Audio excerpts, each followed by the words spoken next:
Good morning friends, welcome back to our YouTube channel. Mock test first के बाद mock test 2 है उस series में जो यहाँ पे डिस्कस करेंगे। आल्दो ये क्वेश्चन कम्युनिटी पेज पे डिस्कस हो चुके हैं, डाले जा चुके हैं, लेकिन लोग उतने फ्रीक्वेंट नहीं है, क्वेश्चन भी एक साथ नहीं पढ़ पाते हैं। It takes time 12 hours, 14 hours, 20 hours उसमें पढ़ते हैं, तो सारे क्वेश्चन आप होके गए होंगे इसकी गारंटी बहुत मुश्किल है। और ये क्वेश्चन की पीडीएफ आपको टेलीग्राम चैनल पे मिल जाएगी। टेलीग्राम पे मैथ्स तैयारी ऑफिशियल सर्च करिए या नीचे डिस्क्रिप्शन में लिंक अटैच हो जाएगी, वहां मिल जाएगी। चलिए शुरू करते हैं क्वेश्चन को। पहला क्वेश्चन है, was honoured with the international cultural award in March 2024। शुरुआत के 10 से 12 क्वेश्चन टोटली मेरे द्वारा क्रिएटेड हैं, उन सेंस में कि क्या पूछा जा सकता है, और बहुत आप जितने भी मॉक टेस्ट मिलेंगे आप पाएंगे कि बहुत क्लोज टू द पैटर्न है एसएससी जेई के, जो ऑर्डनेस रहती है उसमें। ऑप्शन है अंशिका सिंह, मीना चरांडा, वसुधा गुप्ता या ज्योति Gupta.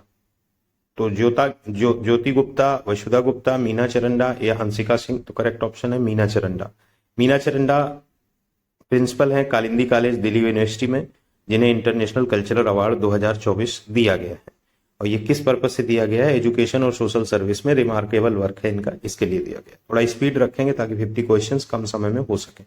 Who is the author of the book title the winners mindset? इसकी हमने पिक भी डाली थी, ये सेन वाटसन ने लिखी है। सेन वाटसन ने लिखी है, तो करेक्ट ऑप्शन ए पार्ट होगा।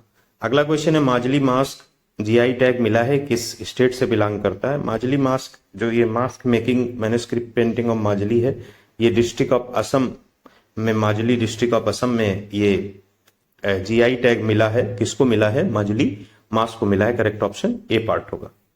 क्वेश्चन है, विश्रोर्ड्स शोराट्स का बोल सकते हैं या विशोराट्स बोल सकते हैं, seen in the news recently, what is this? ये शॉर्ट फॉर्म है।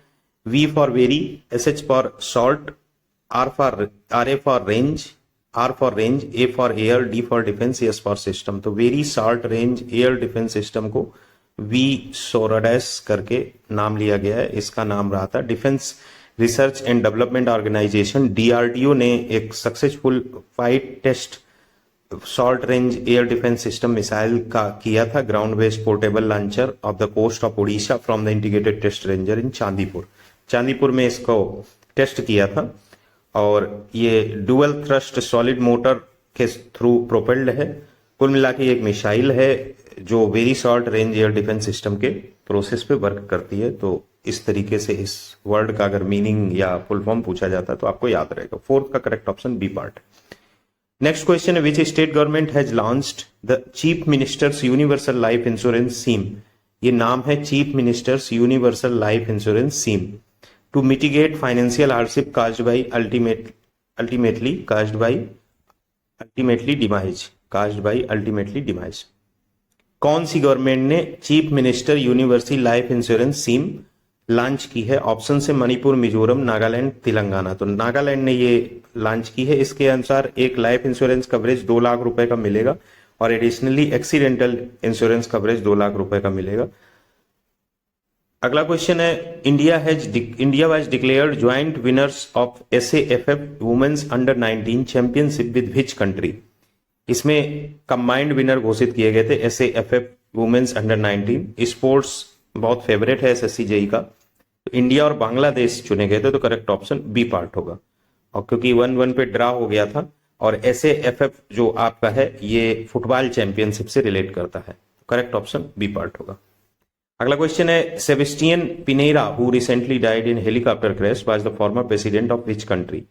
तो चिलियन एक्स प्रेसिडेंट जो थे वो हेलीकॉप्टर क्रैश में मारे गए। He was 74 years old.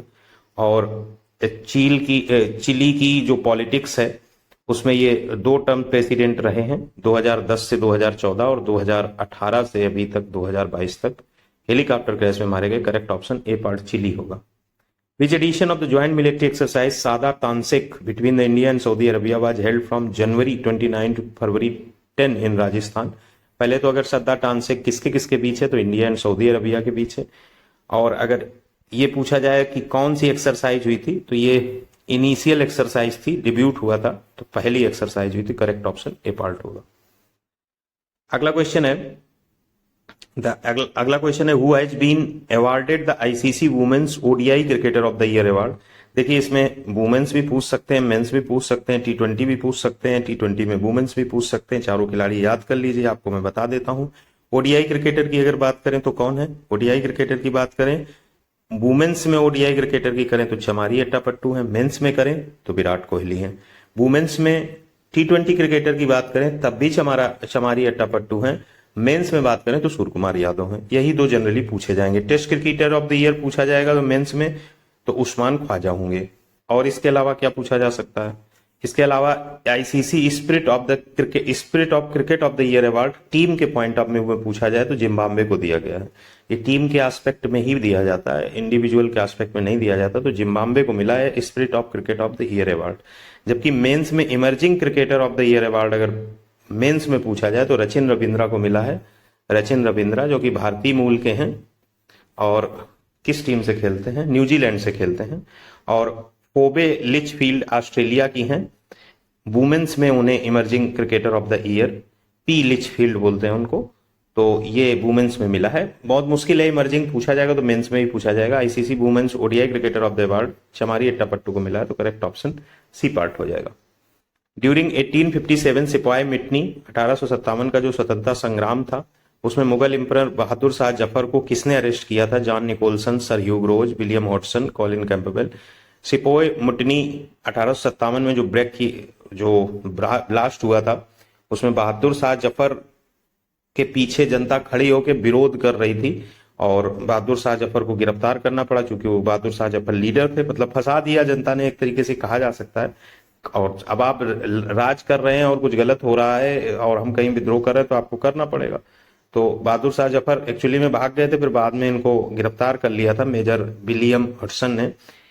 और कब गिरफ्तार किया था? 20 सितंबर 1857 को। तो करेक्ट ऑप्शन सी पार्ट होगा। नेक्स्ट क्वेश्चन है, Anglo Mysore war ended with which of the following battles? Total 4 battle हुए थे, battle 1, battle 2, battle 3, battle 4।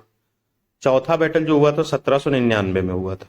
Battle 3 में आपकी ट्रीटी ऑफ सेरिंगपट्टनम हुई थी, ट्रीटी ऑफ सेरिंगपट्टनम हुई थी। और इस ट्रीटी में कुछ चीजें ऐसी थी जो ना तो अंग्रेजों को पसंद थी ना तो मैसूर के राजा को पसंद थी। उस बात की वजह से चौथा युद्ध हुआ था कि हम अपने अपने लॉसेज पूरे करेंगे। तो इसको आखिरी में मार दिया गया था टीपू सुल्तान को, और टीपू सुल्तान को मार दिया गया था। ब्रिटिश जीत गए थे, तो जो लॉसेज कवर कर रहे थे वो खुद ही कवर हो गए थे, तो उसको बैटल ऑफ सेरिंगपट्टनम के नाम से भी जानते हैं। इसी के साथ मतलब एक तरीके से वो चारों जो अंग्रेज बार बार युद्ध करते थे, संधि होती थी, ट्रीटी ऑफ मद्रास हुआ, अलग अलग ट्रीटी हुई, तो चारों युद्ध में अंत हो गया था। और लॉर्ड वेलेजली था उस समय गवर्नर जनरल ब्रिटिश आर्मी का जब ये चौथा युद्ध हुआ था। Who was the first person to get Bharat Ratna posthumously? मतलब मरणोपरांत किसे पहला पर्सन था जिसे भारत रत्न मिला था? तो लाल बहादुर शास्त्री जो प्राइम मिनिस्टर ऑफ इंडिया थे, वो भारत रत्न से मरणोपरांत उन्हें यह अवार्ड मिला था। आल्दो आफ्टर डेथ उसके बाद अरुण आसिफ अली, मौलाना अबुल कलाम आजाद, राजीव गांधी, के कामराज, इन सब लोगों को भी मरणोपरांत आपको भारत रत्न दिया गया था, लेकिन फर्स्ट नंबर पे Lal Bahadur Shastri. Which layer of the atmosphere is also called ozone sphere? देखिए जो आपकी अर्थ है उससे 10 किलोमीटर तक ट्रोपो होता है और 10 से 50 तक स्ट्रेटो होता है और 25 पे आपकी ओजोन लेयर पाई जाती है। तो ऑब्वियस सी बात है कि स्ट्रेटो में हो गए।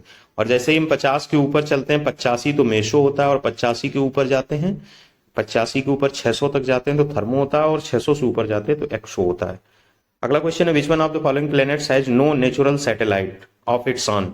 मरकरी और वेनस के कोई नेचुरल सैटेलाइट नहीं है, मरकरी एंड वेनस। ऑप्शन में देखिए कहां पे मरकरी वेनस है, तो केवल वेनस है, तो करेक्ट ऑप्शन बी पार्ट होगा। In case of death, resignation और removal of governor, who acts as a governor? अगर गवर्नर की डेथ, रिजाइनेशन या रिमूवल या एब्सेंस भी हो जाती है तो कौन उसकी सिचुएशन पे होगा? तो chief justice of high court नियुक्त किए जाएंगे उसी पर्टिकुलर स्टेट के। अगला question, in which year 73rd constitutional amendment act was passed for the panchayat Raj system? तो ये 1992 में पास हुआ था और 1993 में एक्शन में आया था। पास की बात पूछी है तो करेक्ट ऑप्शन बी पार्ट होगा। How many subjects are mentioned in the 11th schedule of the constitution? 11th schedule जो ऐड की गई थी वो 1992 73rd अमेंडमेंट के द्वारा ऐड की गई थी। कितने सब्जेक्ट मेंशन है 11 शेड्यूल में? तो 29 सब्जेक्ट मेंशन है। अगला क्वेश्चन है the idea of the concurrent list has been taken from the constitution of. Concurrent list Indian constitution में अडॉप्ट की गई है कॉन्स्टिट्यूशन ऑफ ऑस्ट्रेलिया से। सेंट्रल गवर्नमेंट और स्टेट गवर्नमेंट दोनों लाज बना सकते हैं सब्जेक्ट पर under this list. In case of any conflict the law made by the central government will prevail. मतलब अगर बहस हो जाती है कि इस पे मेरा ला ये रहेगा, इस पे मेरा ला ये है, तो सेंट्रल गवर्नमेंट का माना जाएगा। तो ऑस्ट्रेलिया से लिया गया। अब इसमें और क्या क्वेश्चन बन सकते हैं? कंकरेंट लिस्ट में कितने आपके सब्जेक्ट हैं? तो 52 सब्जेक्ट हैं। और क्वेश्चन क्या बन सकता है? स्टेट लिस्ट में कितने आपके सब्जेक्ट हैं? तो 61 है। और क्वेश्चन क्या बन सकता है? सेंट्रल लिस्ट में कितने सब्जेक्ट हैं? तो 98 है। प्रीवियसली 97 थे, सब में प्रीवियसली कुछ और थे, करंट की सिचुएशन ये है। और अगर कुछ करेक्शन हो तो देख लीजिएगा, मोस्ट प्रोबेबली ये सही है। In which state does the Lohit river flow? Lohit river कहाँ फ्लो करती है? तो अरुणाचल प्रदेश और असम, ये दोनों में फ्लो करती है। ऑप्शन में अरुणाचल प्रदेश दिया है, तो करेक्ट ऑप्शन सी पार्ट होगा। और अगर ये पूछा जाए विच ऑफ द लोहित रिवर किस रिवर की ट्रिब्यूटरी है? Lohit river is the tributary of which of the following river? तो ये ब्रह्मपुत्र की है, ये ब्रह्मपुत्र की है, ये ब्रह्मपुत्र की है लोहित रिवर। तो करेक्ट ऑप्शन अरुणाचल प्रदेश होगा, ट्रिब्यूटरी के एस्पेक्ट में ब्रह्मपुत्र होगा। नेक्स्ट क्वेश्चन है Bangladesh will host 24th Asian archery championship in. Asian archery championship कब होस्ट करेगी बांग्लादेश? 2025 में होस्ट करेगी। इसरो ने सक्सेसफुली लॉन्च किया है maiden X-ray polarimeter satellite named as. X-ray polarimeter satellite, इसका नाम ही है एक्सपोसैट। एक्सपोसैट इसका नाम है, तो करेक्ट ऑप्शन ए पार्ट होगा। इंडिया का पहला पोलरीमीटर मिशन है जो various dynamics of bright astronomical X-ray sources को स्टडी करने के लिए लॉन्च किया गया। The spacecraft will carry 2 scientific payloads in low earth orbit. Number of scientific payloads that will be carried in low earth orbit of XPoSat are, तो 2। ऐसा question बनेगा नहीं यूपीएससी में, भले स्टेटमेंट में डाल दें। According to 2011 census what is the percentage of India's population living in urban areas? Rural areas बहुत बार पूछा गया है, मैंने इसलिए क्वेश्चन बदल के दे दिया था कि मोस्ट प्रोबेबली लोग गलती कर जाएंगे। तो रूरल एरियाज में अराउंड 70% रहते हैं, तो 68.84 हमने सिंबॉलिक दे भी दिया था, उसके ऊपर ऑप्शन दिया। आप 68.84 में कितना जोड़ें कि 100 हो जाए? तो जाहिर सी बात 31.16 जोड़ें, जो कि वैसे भी करेक्ट ऑप्शन अर्बन एरियाज के लिए होगा। नेक्स्ट क्वेश्चन है 73rd amendment was brought into force give effect to one of the directive principle. 1992 में पास हुआ, 1993 में इफेक्ट में आया। इसमें डीपीएसपी में चेंजमेंट करने के लिए brought into force to give effect to one, मतलब डीपीएसपी का एक आर्टिकल है, तो 32 से 51 में होगा कि इसमें कोई चेंजमेंट आए या कोई बात कही जाए, तो या under the provision of the amendment article 40 में है पंचायत की बात। तो the state shall take steps to organise village panchayat and endow them with such powers and authority as may be necessary to enable them to function as unity of self government. कुल मिला के गाँव में थोड़ा सा सरकारों का जो देश स्तर पे प्रदेश स्तर पे होता है उसकी झलक गाँव में भी मिले, तो ये प्रधान, वार्ड सदस्य, ये सब चीजें, ग्राम पंचायत अध्यक्ष और ब्लॉक प्रमुख, ये सब चीजें जो थी 73rd अमेंडमेंट के आर्टिकल 40 में इंक्लूड की गई। Indian revolutionary organisation Ghadar party was based in which country? Ghadar party बनाई थी लाला हरदयाल ने सैन फ्रांसिस्को 1913 में। ईयर याद रखना है, सैन फ्रांसिस्को यूएसए में है। National planning committee is appointed under the presidentship of Jawaharlal Nehru in. Jawaharlal Nehru के द्वारा 1938 में national planning committee under the president of ship of Jawaharlal Nehru, और ये सुभाष चंद्र बोस ने एस्टेब्लिश की थी, तो 1938 is the correct option. Who was the first ruler to accept the subsidiary alliance of Lord Wellesley? हड़पनीत लॉर्ड वेलेजली की जो थी वो कौन से रूलर ने सबसे पहले एक्सेप्ट की थी? 1798 में निजाम ऑफ हैदराबाद ने एक्सेप्ट की थी। करेक्ट ऑप्शन ए है। In which of the following states was Paika rebellion broke out against East India Company in 1817? 1817, ये याद रखना है। पाइका विद्रोह जो हुआ था ये उड़ीसा का एक ट्रेडिशनल नृत्य था और ये अगेंस्ट ईस्ट इंडिया कंपनी के था, उड़ीसा 1817। इसमें जो सबसे अच्छा क्वेश्चन पूछा जाता वो पूछा जाता who was the leader of the Paika rebellion which revolt in 1817 in Orissa? तो उनका नाम था बक्सी जगबंधु। बक्सी जगबंधु। तो करेक्ट ऑप्शन उड़ीसा होगा यहाँ पे, जो C part. Who among the following founded the Atmiya Sabha इन 1815? आत्मीय सभा किसने 1815 में फाउंड की थी? राजा राम मोहन राय, देवेंद्रनाथ टैगोर, केशव चंद्र सेन, विजय कृष्ण गोस्वामी। तो आत्मीय सभा फिलोसफिकल डिस्कशन सर्किल था जिसमें डिस्कशन होते थे, डिबेट्स होते थे फिलोसफी के ऊपर। तो ये स्टार्ट किया था राजा राम मोहन राय ने 1815 में। कहाँ स्टार्ट किया था? कोलकाता में स्टार्ट किया था। कोलकाता में स्टार्ट किया था। किसने किया था? राजा राम मोहन राय ने किया था। अगला क्वेश्चन है, who founded United Indian patriotic Association? United Indian patriotic Association ये किसने फाउंड किया था? Jyotiba Phule, Syed Ahmad Khan, Raja Ram Mohan Roy, Debendra Nath Tagore. The United Indian patriotic Association और alliance was a political organisation founded in 1888 by sir Syed Ahmad Khan. ये फाउंडर भी थे एमयू के, तो सर सैयद अहमद खां के द्वारा। और एक पर्सन थे जो राजा शिव प्रसाद सिंह थे बनारस के, मतलब हिंदू मुस्लिम मिल के बनाए थे यूनाइटेड इंडियन पैट्रियोटिक एसोसिएशन। समझिए उस समय का माहौल क्या रहा होगा, राजा शिव प्रसाद सिंह ऑफ बनारस। अब इसमें क्वेश्चन अगर टिपिकल बनाना है तो लिखा जा सकता है united Indian patriotic association was found by Syed Ahmad Khan and, और 4 ऑप्शन हिंदुओं के दे दिए जाएंगे जिसमें राजा शिव प्रसाद सिंह ऑफ बनारस होंगे। The first English newspaper in India Bengal gazette was started by, Bengal gazette आयरियस जेम्स अगस्टस हिकी ने पब्लिश किया था। नाम सुनने में हमें वैसा लग रहा है कि कोई सुभाष चंद्र बोस और वैसा हिंदू पर्सन रहा होगा, बट ये जेम्स अगस्टस हिकी के द्वारा इंग्लिश न्यूज़पेपर प्रिंट किया गया था जनवरी 29, 1780 में, और इसे बंगाल गजट के नाम से भी जाना जाता है, और कलकत्ता जनरल एडवाइजर CGA भी बोला जाता था इसे।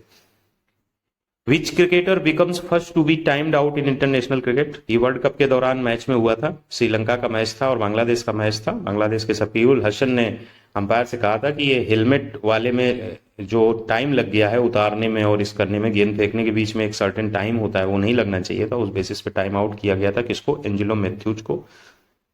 तो करेक्ट ऑप्शन सी पार्ट होगा। Who is the first CEO robot in the world? Poland की कंपनी है, रम बनाती है, डिक्टेटर नाम है। पोलैंड की कंपनी है, रम बनाती है, ड्रिंक्स बनाती है, डिक्टेटर नाम है, जिसने अपनी CEO को अपॉइंट किया है, जिसका नाम रखा है मीका। और ये बहुत अच्छा क्वेश्चन है, पूछा जा सकता है। डिक्टेडोर करके नाम है कंपनी का, ये याद रखिएगा कि डिक्टेडोर हैज अपॉइंटेड, क्योंकि कंपनी आ सकती, मीका फेमस हो गया तो वो क्वेश्चन अगर कोई बनाएगा ट्रिकी तो कंपनी पूछ सकता है। Which country test fired the M51.3 M51.3 long range ballistic missile? किस कंट्री ने टेस्ट की है? तो ये है फ्रांस, ये है फ्रांस। करेक्ट ऑप्शन आपका सी पार्ट होगा। Who among the following founded the Indian Association along with Anand Mohan Bose? The Indian association पूरा नाम है इंडियन एसोसिएशन ऑफ कोलकाता। ये फाउंड किया सुरेंद्र नाथ बनर्जी ने और आनंद मोहन बोस ने। कब फाउंड किया? 1876 में। और ये जो एसोसिएशन था वो बाद में INC इंडियन नेशनल कांग्रेस से मर्ज कर गया था। तो यहाँ जो ऑप्शन पूछे गए उसमें डी ऑप्शन करेक्ट होगा, Surendra Nath Banerjee and Anand Mohan Bose. Indian national Congress ने जो पूर्ण स्वराज की बात कही थी, ये बात अलग अलग एंगल से तमाम जगह पूछी जाती है। कहाँ हुआ था, किस सेशन में हुआ? तो लाहौर सेशन में हुआ था। कब हुआ था? तो 1929 में हुआ था। एग्जैक्ट डेट क्या थी? तो 19 दिसंबर 1929। इनके जहां तक मुझे याद है मोस्टली जितने इनके सेशन होते हैं वो दिसंबर में ही हुए हैं। क्रॉस चेक करिएगा मेरी इस चीज को।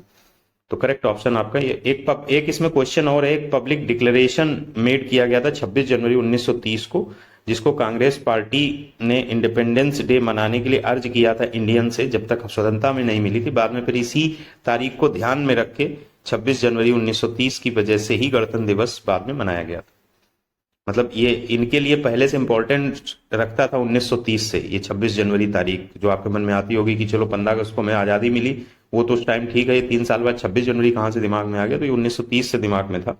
जो इनके अपने डिक्लेरेशन थे 19 दिसंबर 1929 के बाद फिर वो पब्लिक डिक्लेरेशन किया गया, सेशन में जो बात कही गई उसको पब्लिक में बात पहुंचाएगी, वो तारीख 26 जनवरी थी।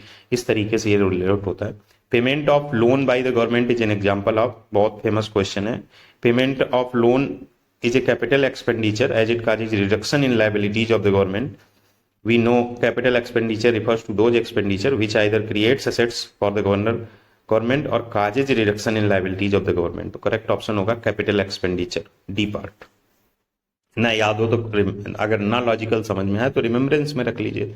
How many total industries were listed in schedule A and schedule B of the industrial policy 1956? Exam में अभी तक शेड्यूल बी नहीं आया, शेड्यूल ए पूछा गया है। शेड्यूल ए में आपकी 17 इंडस्ट्रीज हैं, तो ये चीज याद रखिए। हमने यहाँ जबरदस्ती शामिल किया है क्वेश्चन ताकि मे भी पॉसिबली शेड्यूल बी पूछा जाए, तो उसमें 12 हैं और टोटल तो बहुत ही मुश्किल है, तो 29 ये करेक्ट ऑप्शन होगा, C part. 17 are in schedule A, 12 are in schedule B. Industrial policy was launched in year 1956। One question is already involve in the question. How many schedules are there categorized? Schedule A, B and C. 3 schedules are categorized. Another type of creative question. although the most important thing, schedule A belongs to 17, schedule B belongs to 12 particular number of industries. Which of the 5-year plan was prepared and launched by DP Dhar? This is very important question. Very few people will be able to do this. This question was asked in SSC CGL exam. Options are 5th, 4th, 7th, 6th. DP Dhar prepared and launched the 5th 5-year plan. 5th 5-year plan. He launched this was having the tenure 1974 to 1979. This 5 years plan, but main objective to achieve self-sufficiency in food grains, increase agriculture productivity and promote employment opportunities. The correct option will be 5th 5-year plan, which is A part. Next question is, in which state Megha Saji is celebrated? Megha Saji is basically another name for Makar Sankranti. Himachal Pradesh in Himachal Pradesh this particular Magha Saji is celebrated. So the correct option will be B part. Next question is, solution turns red litmus blue. The pH of the solution. When red litmus turns into blue, I have already told, remember the product here is blue, so the solution will be basic. If solution will be basic, its pH will be more than 7. There is only one option where pH is more than 7. That's why correct option will be B part. अगला question है, sugar present in fruits is, fructose को fruit sugar ही बोलते हैं, तो correct option D part हो जाएगा. Fructose का नाम ही है also known as fruit sugar. What is measured with nephelometer? Very important, very important question पूछा गया है, एसएससी में ही पूछा गया है.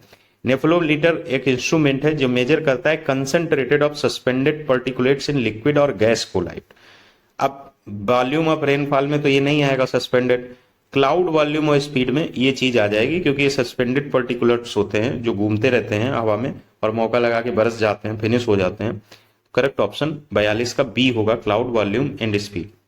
इसमें एक हेमिस्फेरिकल मिरर होता है जिससे 6 पार्ट में मैप्ड होता है. मतलब अगर आप नेफेलोमीटर को देखना चाहें तो आप देख सकते हैं कि किस तरीके की इमेज होती है इसकी. 43rd question, if the vector sum of torques acting on A system is 0. Vector sum of torques अगर एक्टिंग 0 है तो इसका मतलब रोटेशनल इक्विलिब्रियम है. बहुत सिंपल है, D part. Broadly, what are the blood corpuscles that help to build up resistance against diseases? जो blood corpuscles होती हैं जो इनका मेन पर्पज होता है कि आप बीमारी से लड़ सकें, उनको क्या बोलते हैं? तो व्हाइट ब्लड सेल्स जो होती हैं उनमें ये क्षमता होती है और इनको ल्यूकोसाइट्स बोलते हैं. ये आपको डिसीजेस से लड़ने की ताकत देते हैं. तो करेक्ट ऑप्शन बी पार्ट होगा. ल्यूकोसाइट्स व्हाइट ब्लड सेल्स को भी बोलते हैं. In human body the basic building blocks human body में सेल्स होती हैं. The fundamental building blocks of all living things and are cells. There are many trillions of cells in human body and each one serves a specific purpose. All living things have cells as their fundamental building blocks. सभी living beings की fundamental building blocks आपकी sales होती हैं. तो correct option D होगा. एक question और पूछा गया है कि ह्यूमन बॉडी में सेल्स होती हैं किस जोन में होती हैं? तो ट्रिलियन जोन में होती हैं. उसमें ऑप्शन था मिलियन, बिलियन, ट्रिलियन और नन ऑफ द अबव. तो ट्रिलियन जोन में होती हैं, मतलब 1 ट्रिलियन से लेके 100 ट्रिलियन के बीच में भी 1000 ट्रिलियन के बीच ये सेल्स होती हैं. तो करेक्ट ऑप्शन होगा डी 45 का. मिल्क क्या है? बहुत अच्छा क्वेश्चन है, फंसाने वाला है. आप सोल्यूशन भी लिख सकते हैं, मिक्सचर भी लिख सकते हैं, सस्पेंशन भी लिख सकते हैं. 87% ऑफ मिल्क में मिल्क कंपोजिशन वाटर होता है. This makes an aqueous environment around the total solid of milk. The micelles help in keeping the colloidal suspension of milk stable in this aqueous surrounding. This makes milk a natural emulsion. Natural emulsion के रूप में इसको आप याद रखिए. बाकी solution बोल सकते हैं, बट इमल्जन की जो कंडीशन होती है उसको ये फुलफिल करता है. तो इस हिसाब से बी ऑप्शन होगा. जब आप दूध को पूरी तरीके से आप अगर सॉलिड बनाना चाहते हैं तो गर्म करते चले जाइए और जो लास्ट में खोआ बनता है वो सॉलिडनेस को डिफाइन कर सकता है एक तरीके से. तो करेक्ट ऑप्शन बी पार्ट होगा. The number of hydrogen bonds between guanine and cytosine in DNA. DNA में एंडिनिन थाइमिन बेस पेयर होता है और गुआनिन साइटोन बेस पेयर होता है. ये बेस पेयर आपस में हेल्ड रहते हैं हाइड्रोजन बॉन्ड से. अननोननेस आपको थोड़ी बहुत लगेगी बायो के क्वेश्चन में, बट यही याद रखना होता है. अगर जियानिन साइटोन पूछा जाएगा तो इनके बेस पेयर जो है वो 3 हाइड्रोजन बॉन्ड से. अगर दूसरा क्वेश्चन पूछा जाएगा तो एडेनिन थाइमिन बेस पेयर ये 2 हाइड्रोजन बॉन्ड से जुड़े होते हैं. किस विटामिन की डिफिशियंसी से cracking of lips human beings में हो जाता है? कितना अच्छा क्वेश्चन है। इस डिसीज को लेके अभी तक ये क्वेश्चन शायद ही आपके सामने पड़ा हो। ये विटामिन B2 है, और विटामिन B2 न लिख के राइबोफ्लेविन भी लिख सकते हैं, राइबोफ्लेविन भी लिख सकते हैं, जो कि उसका साइंटिफिक नेम है।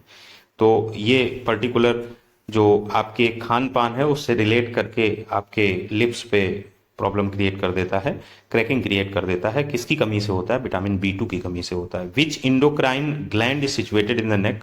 कौन सी इंडोक्राइन ग्लैंड गर्दन में होती है? Pancreas, thyroid, pituitary, adrenals. तो थायराइड ग्लैंड जो है और पैराथायराइड ग्लैंड ये एग्जिस्ट करती हैं in location of the in front of the neck, below the larynx voice box के नीचे, जहां से हम बोलते हैं वहां से नीचे एग्जिस्ट करती है। कौन सी? थायराइड और पैराथायराइड। तो करेक्ट ऑप्शन बी पार्ट होगा। लास्ट क्वेश्चन है, who is known as the father of botany? Maybe आपके सामने क्वेश्चन पिक्चर पे ना आ रहा हो। Who is the father of botany? तो थियोफास्टस एक ग्रीक नेचुरलिस्ट थे जिन्हें फादर ऑफ बॉटनी कहते हैं। फादर ऑफ जूलॉजी भी हैं, फादर ऑफ एम्ब्रियोलॉजी भी हैं। बॉटनी जो होती है वो डील करती है प्लांट और उसकी कैरेक्टरिस्टिक से रिलेटेड स्टडीज से। तो फादर ऑफ बॉटनी हम एक बार स्पष्ट तौर पे लिख दे रहे हैं, थियोप्रेस्टस, थियोप्रेस्टस। ये फादर ऑफ जूलॉजी भी हैं, फादर ऑफ बॉटनी भी हैं, फादर ऑफ एम्ब्रियोलॉजी भी हैं, and botany deals with the study of plants and there characteristics. Hopefully ये क्वेश्चंस जो आपने अगर उस पर नहीं लगाए होंगे कम्युनिटी पे, तो इन क्वेश्चन से आपको हेल्प मिली होगी। मिलते हैं नए मॉक टेस्ट में समय निकालकर 1-2 दिन के गैप के बाद। और अगर इसकी आपको पीडीएफ चाहिए तो आप टेलीग्राम ज्वाइन करिए, इसी के डिस्क्रिप्शन में थोड़ी देर में आपको ये पीडीएफ भी अवेलेबल होगी। और थैंक्स फॉर वॉचिंग।